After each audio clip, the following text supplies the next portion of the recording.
1999ರಿಂದ 2015ರವರೆಗೂ cyber set ನ rule ಮಾಡಬೇಕಂತ ಒಂದು ಗೇಮ್ ಬಗ್ಗೆ ಮಾತಾಡಕ್ ಹೋಗ್ತಾ ಇದೀವಿ.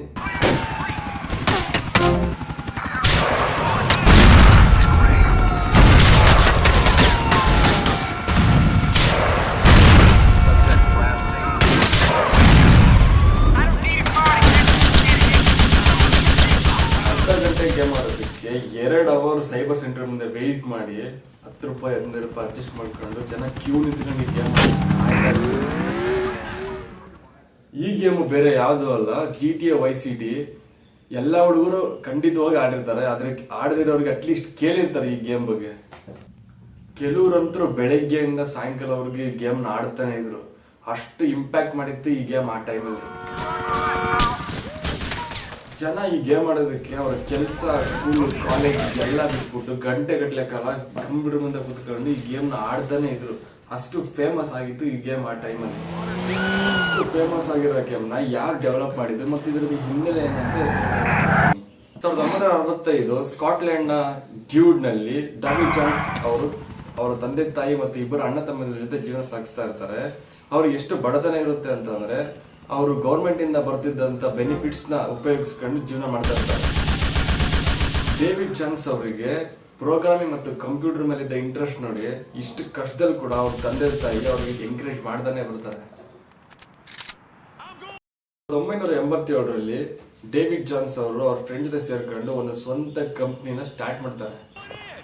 ಕಂಪ್ನಿಯನ್ನ ಸ್ಟಾರ್ಟ್ ಮಾಡ್ತಾರೆ, ಆದ್ರೆ ಅವ್ರ ಹತ್ರ ಇರೋದು ಕಮಾಂಡರ್ 64 ಅನ್ನೋ ಒಂದು ಕಂಪ್ಯೂಟರ್, ಅದು ಬಿಟ್ರೆ 2 ಹಳೆ ಬೇಸಿಕ್ ಕಂಪ್ಯೂಟರ್ಸ್.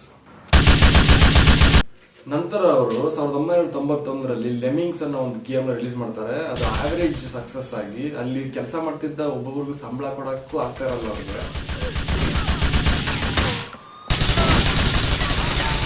ಅದಾದ್ಮೇಲೆ 1994ರಲ್ಲಿ ಯೂನಿರ್ಯಾಲಿ ಅನ್ನೋ ಒಂದು ಗೇಮ್ ನ ರಿಲೀಸ್ ಮಾಡ್ತಾರೆ. ಅದು ಕೂಡ ತುಂಬಾ ಅಟ್ಟರ್ ಫ್ಲಾಪ್ ಆಗೋಗುತ್ತೆ. ಗೇಮ್ ಇಂಡಸ್ಟ್ರಿ ಅವರು ತುಂಬಾ ದೊಡ್ಡ ಅವಮಾನವನ್ನು ಅನುಭವಿಸ್ತಾರೆ.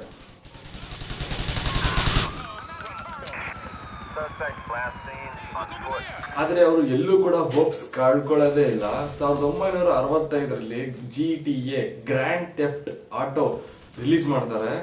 ಅವ್ರ ಲೈಫ್ ಅಲ್ಲಿ ನೋಡಿದ್ರೆ ಒಂದು ಸಕ್ಸಸ್ ನ ಅವ್ರು ನೋಡ್ತಾರೆ. ಕಮರ್ಷಿಯಲ್ ಸಕ್ಸಸ್ ಕೂಡ ಆ ಗೇಮ್ ನವ್ರು ತಂದು ಕೊಡುತ್ತೆ.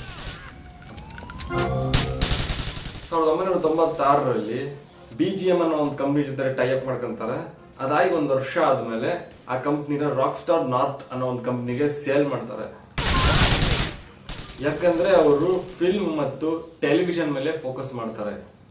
GTA ಯಾವ ರೇಂಜ್ಗೆ ಇಂಪ್ಯಾಕ್ಟ್ ಮಾಡಿತ್ತು ಅಂತಂದ್ರೆ 275 ಮಿಲಿಯನ್ ಕಾಪೀಸ್ ನ ವರ್ಲ್ಡ್ ವೈಡ್ ಸೇಲ್ ಮಾಡಿರ್ತಾರೆ ಮತ್ತು game of the year award ತಗೊಳುತ್ತೆ. ಎಷ್ಟೋ ಸ್ಮಾರ್ಟ್ ಗೇಮ್ ಡೆವಲಪರ್ಸ್ ನ ಇನ್ಸ್ಪೈರ್ ಕೂಡ ಮಾಡಿರುತ್ತೆ. ಇವತ್ತಿನ ಈ ಗೇಮ್ ಇಂಡಸ್ಟ್ರಿಗೆ ಅವರು ದೊಡ್ಡ ಕೊಡುಗೆನೆ ಕೊಟ್ಟಿದ್ದಾರೆ. ಅದರಲ್ಲಿ ಎಸ್ಪೆಷಲಿ GTA Vice City. ಆ ಟೈಮಲ್ಲಿ ಯಾರ್ಯಾರ ಹತ್ರ ಕಂಪ್ಯೂಟರ್ ಇರ್ತಿತ್ತೋ ಅವ್ರ ಹತ್ರ ಎಲ್ಲರ ಹತ್ರನು GTA ಇರ್ತಿತ್ತು. ಅಂದ್ರೆ ನೀವೇ ಅರ್ಥ ಮಾಡ್ಕೊಳ್ಳಿ ಆ ಕ್ರೇಜ್ ಎಷ್ಟಿತ್ತು ಅಂತ. 25 ವರ್ಷ ಆದ್ರೂ ಈ ಕ್ರೇಜ್ ಕಡಿಮೆ ಆಗೇ ಇಲ್ಲ. 2025ರಲ್ಲಿ GTA 6 ರಿಲೀಸ್ ಆಗ್ತಾ ಇದೆ. ನೀವು ಗೇಮ್ ಪರ್ಸನ್ ಆಗಿದ್ರೆ ಆಡಿ ಎಂಜಾಯ್ ಮಾಡಿ.